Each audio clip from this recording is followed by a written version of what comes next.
Hi, welcome to Buy versus Right. In this episode, we're going to focus on the process of buying a home. It can be intimidating at times, but having an idea of the entire process and some of the things that you can think about doing now is going to be very helpful for whenever you're ready to actually buy a home. We will go through a 10-step process. The first one is to keep an eye on the market.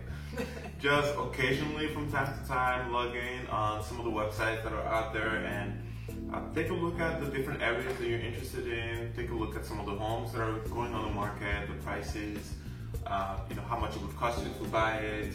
And just keep that in mind and try to see what's coming and what's going. The second step is start saving money for your down payment. Yeah, that's the worst step. That's the important step. And that's something that you can start. There are different strategies, but some of the numbers to keep in mind is the closing fee is going to be around 6%. That's going to be your agent commission and some of the bank closing fee for your loan. Depending on your down payment, I think we talked about it a few times. Typically, you can start as low as 5%, but from 5% till 20% is really what's recommended. That's how you know you can really afford this home, and you'll have a decent amount of equity in the home. And one thing too that we had talked about was that it's important to have a little bit of extra. So essentially, you're not wiping out your savings just by buying a home in case there would be some kind of emergency. You want to be able to make your monthly payments, and also too, if you get in a house that needs repairs. Exactly. It's important to set aside money, which is what you show a lot of times in your break-even analysis in our other videos, is how much those repairs are going to cost you each month. Third step is get pre-approved. This is essentially getting pre-approved by the bank after they review your credit score, your loan history, all your assets, your income, and they can tell you how much they're willing to loan you. When you get pre-approved and you find the loan that you get approved for, it doesn't necessarily mean that you have to spend the maximum that you're pre-approved for. This is essentially just the limit that the bank will allow you to take out based on their algorithms and calculations and risk analysis. And the pre-approval is essential because real estate agents are not going to be willing to work with you if you're not pre-approved. And getting pre-approved doesn't actually cost you anything. So you can contact multiple banks, get pre-approved, find out what kind of rate they're willing to give you, and get the process started out. Fourth step is finding an agent. This is very important. Finding an agent can make or break your whole experience. One of the things that we had talked about too, early on when you're looking at homes, you can get locked into an agent if you sign an exclusivity contract with them, which essentially means, any house you buy within a certain, period of months, the commission, they have to be a real estate agent and they'll be getting the commission, which, can be bad because they might not necessarily be doing any work for you, or you might have found that home independently. One of the things that you talked about is there's no reason you necessarily have to sign those contracts with them. Step 5, which is the most fun step, is look at different homes. So go with your agent, take your time. This is the critical part. Sometimes people get excited by the first house they see, or they get pressured into making an offer by the agent because they feel like if they don't make an offer right away, the home may go off the market, which is possible. Right. But you want to really take your time and make sure you find the right home and at the right price that you want. Should we take a look at a little starter home in Phoenixville? Yes, as an example, yes. So this is the Phoenixville area, which if you want to know more about this area, you can look at some of our previous videos. But this is a cute little 2-bed, 2-bath home. This is really like the ideal starter home, I think, right around $209,000, which is pretty reasonable for this area. Inside is great. I mean, obviously not a lot of space, but that's not something you need, when you talk about having a starter home and kind of building equity. Yes. I mean, the kitchen is beautiful, the lighting is beautiful, flooring is great, appliances are all new. I think it's really the, move-in ready type of home. It's really great. I think move-in ready is nice too, when you're first buying a home, because you might not have a lot of money to go in and do a lot of renovations. Yes. So this is perfect. Backyard is awesome. Gorgeous. Now the staging, the pictures, everything is really great. 2 bathrooms is really, really nice. Yeah. For a starter home. For any home really, but it's really great. And this is nice too. There's no HOA, which is great. Yes. It's in a really cute area of Phoenixville, not too far off the main street. Definitely within, walking or biking distance, depending on how ambitious you are. It's not that far. Yeah, really cute. And as you can see, the mortgage payment would not be anything excessive compared to renting. The down payment information, all of that is available on the website that you're looking at. You can look at some of our other videos if you want to see the total cost of ownership and some of the additional things to list there for monthly expenses. So after you've looked at different homes and you feel confident with the right home, the next step, which is also pretty exciting because it's gonna lock you into your monthly payments for the next 15 years, is gonna be making an offer. So you can make an offer at listing price below.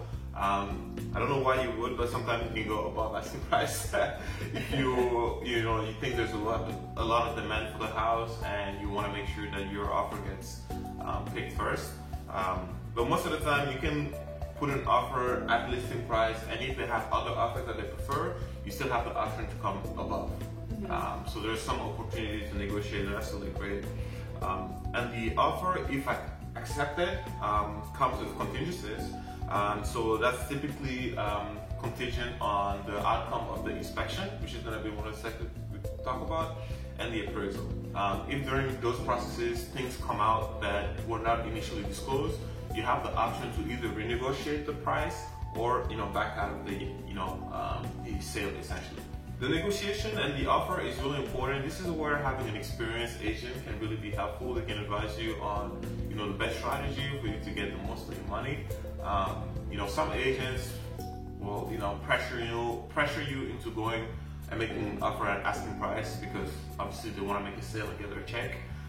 So don't be afraid to push back and really do what you're comfortable with, and don't be pressured by anybody. Especially too, I think in markets where houses are constantly going on and off the market because they're hot markets, it can feel like you're never going to find another house that's like perfect within the price range, and you make a lot of concessions. I had a friend who did that, and they ended up, fortunately the sale fell through because of something they found in the inspection, but they ended up with something better down the road just by waiting. So there's really no rush. If anything else, you're just building up your savings Yes, exactly. to prepare to buy that house. So. Exactly.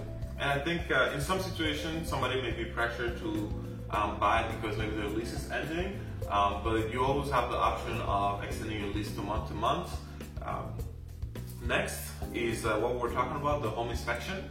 That's essentially hiring a licensed professional that will go through the house and look for any sort of damage and do an inspection of the home. They look at the electrical system, they look at your heating system, they look essentially at the whole home, and they will tell you, essentially give you a report at the end of everything they find, anything that could be a problem, anything that's damaged. And that's really important. You can find your own licensed professional, or most real estate agents have a lot of contacts since they've been doing it for years, and they can advise you or give you a referral. One thing that can really ruin the experience of home ownership is repairs and damaged homes. It can really suck all of your income. So going through that inspection process to really make sure there's nothing structural, nothing major wrong with the house. It doesn't mean that minor things should be a deal breaker for you, but you really want to look for those things that could really cost you a lot. Looking at your roofing, looking at your piping system, looking at some structural issues in your basement, if there's any sort of flooding or anything like that.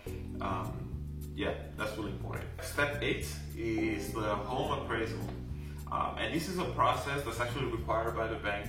Again, to have a licensed professional evaluate and assess the value of your home. And the way they typically do it is looking at your area and comparing your home to other similar homes that sold recently, and essentially using that as data to estimate approximately what's the value of your home. And the bank requires it because they will not allow you to buy a home that's appraised a lot lower than the listing price. So if this home, for example, that we looked at is at $210, gets appraised at $150,000, your bank may not allow you. There is, ways that you can work with the bank. Actually, a friend again who had to do this because the home was, appraised. It wasn't a significant difference, but it was enough where it made it look risky to the bank.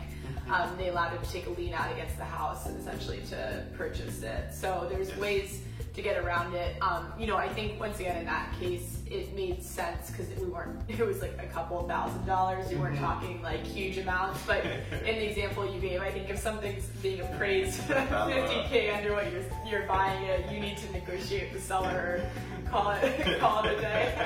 And that's a really good point. I mean, really, the inspection and the appraisal are not necessarily deal breakers. There may be actual leverage for you to negotiate on the price.